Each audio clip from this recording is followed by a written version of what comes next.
السلام عليكم ورحمة الله وبركاته. اللهم صل وسلم وبارك عليك يا حبيبي يا رسول الله. ازيكم يا حبايب قلبي؟ وحشتوني. يا رب دايما تكونوا بخير ودايما تكونوا في أحسن حال. صلوا على النبي يا حبايبي. طب نشوف هنعمل ايه النهاردة. عملنا مسقعة بالخل والثوم، طعمها كان تحفة زي بتاعة المطاعم بالظبط. هنا جهزت البرنجان وقطعته كده زي ما انتم شايفين، والبطاطس برضه قطعتها مكعبات وحطيتها في الزيت عشان احمرها. وهنا بقى بقولك حاجات البرنجان والطماطم، ودي شطة حراقة كنت مقطعاها.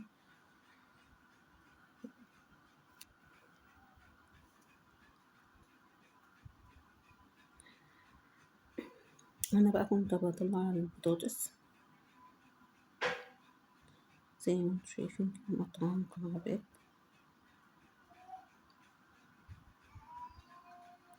وبعد كده بقى هحمر البرنجان،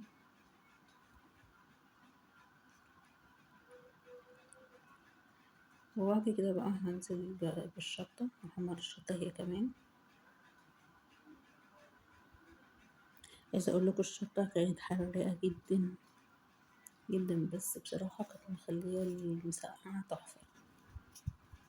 يعني المسقعة كانت تحفة بجد. هنا بقى جبت الثوم، يعني هخليه يصفر كده، يدبل بسيط كده، مش هحمره قوي. بعد كده هنزل بالخل عليه زي ما انتوا شايفين كده.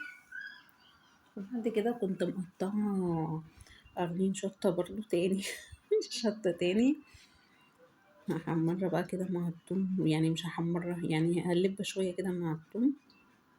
وبعد كده هنزل بقى بعصير الطماطم.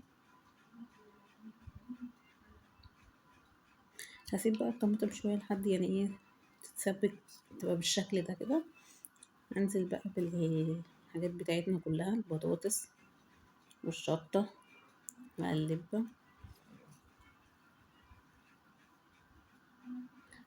كده مع بعض. وبعد كده هنزل بقى بالبرنجان، ايوه كده. اقلب بقى كويس كويس كده.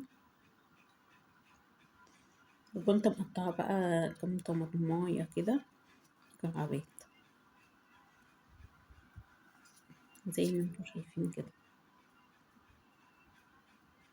انا بقى كانت بتغلي زي بتعمل بتبقبق بالشكل ده كده. كانت في الاخر بقى كده كنت خلاص قفلت عليها. هنا بعد ما خلصت بقى خالص، احلى مسقعة فعلا، ومعاها طعمية سخنة، والليمون اللي كنا عاملينه مع بعض، وبرده شطة تاني حراقة. بجد طعمها كان تحفة. جربوها بالطريقة دي هتعجبكم أوي. ولو عجبك الفيديو متنسيش تعملي لايك، ولو لسه ما عملتيش اشتراك للقناة اعملي اشتراك وفعلي الجرس. واشوفكم على خير ان شاء الله في فيديو جديد. كنت معاكم ام كوكي، مع السلامة.